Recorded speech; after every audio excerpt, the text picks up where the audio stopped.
Har'a akkaataa itti feesbuukii keenya veerifaayi godhachuu dandeenyudha kan waliin ilaallu. Innis egaa mallattoo raayitii kana sitti argartan kana akkamittiin itti godhachuu dandeenya isa jedhuufidha. Isa utuu ganaa kaffaltii nuun gaafatanii jechuudha. Kun siisteemii isa baay'ee qal'aaliidha. Haalan kana gadi jiru hunda isaa yeroo hordoftan amma dhumatti viidiyoo kana ilaaltanii yeroo qal'aalii gidduutti kana godhachuu dandeessu jechuudha. Amma gara isaatti yaada barru. Jalqaba gaaffii tokko nu gaafata. Innis dhannee Play Store keessa ergiseenne aappicha buufachuu qabna dursa jechuudha.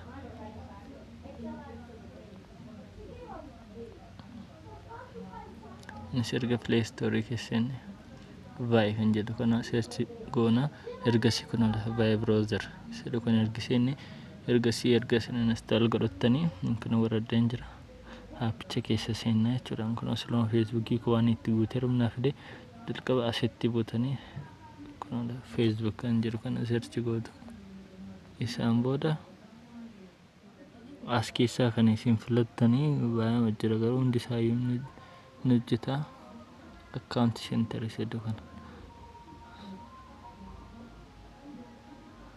Isatti yoo butan kallattii man kana keessa isin gashaa yoo isa isinii fiduu deemu baakii godhanii jalqabarraa kaasee isinitti agarsiisa.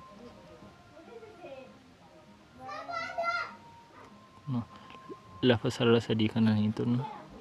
Ergasiis setting bakka jedhu kanatti ergi buune account center bakka jedhu kana si'a tokko cuqaasna. Ergasii bakka profaayilii kanatti buuna jechuudha. Ammas si'a tokkotti buuna. Garuu godhadhee gatiin jiruu fi reefu bakka neemedhu kanatti buuna.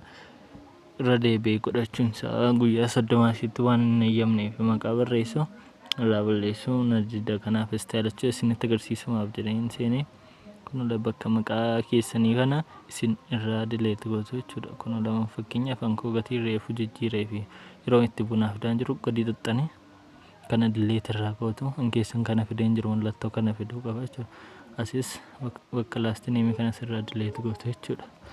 Isaan booda kan keessaan baatu lafa nootii kana keessa seentu isa si'aan jedhu yookiis koomentii jala yookiis mas jala siniin ka barreeffamni kun dirqama barbaachisaa jechuudha. Barreeffama kana jala ergi seentanii as duwwaan keessan maqaa keessanitti guutuu maqaa Facebook keessan asitti immoo bakka first name irratti immoo maqaa keessan last name itti immoo maqaa abbaa keessanii guutuu ergasii kana copy godhattu jechuudha. Selector ergi gootanii copy godhanne jalaa baana kana. Isaan booda ankola ta'ee jira siniin jedheeraan isinitti agarsiisuuf amma afanii tinicha gochaadha. Kun bakka raayitii kanatti buutu innis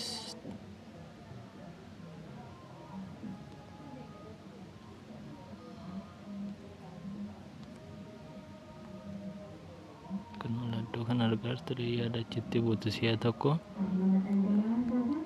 Isaan booda kun lafa account center bakka jedhu kana gadi qabdu. Isaan booda paste gootu.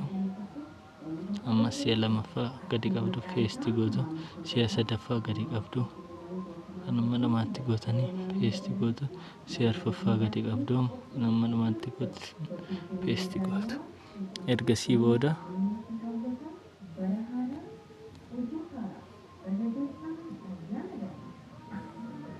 kanola lafa xiyyaan isin agarsiisaa jiru si'a tokko buutu. Yoon isin fiduu dammas iddoo maammaatti lafa kanola asitti buutu deebitanii jechuudha. Isaan booda ankoo gatii teeruunaaf kanola akka kanatti isin fiduu qabaachuudha.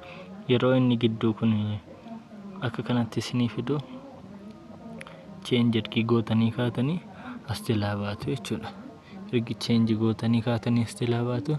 Isaan booda Facebookii keessan keessa yeroo baatanii dhaxxanii seentanii mallattoo kana isinii fidaa jechuudha. Gatiin godhadhee jiruufanii ankoo sammaarra deebinaa fidaan jiru kana qofadha. Baay'ee qal'aaliidha. Siisteemii isaan isin jira yoo isinitti tole immoo laayik gochuun dagatinaa jechuunis peejii intinaa koo akkaawuntii koo kanas fooloo godhaan isin jira. Galatooma.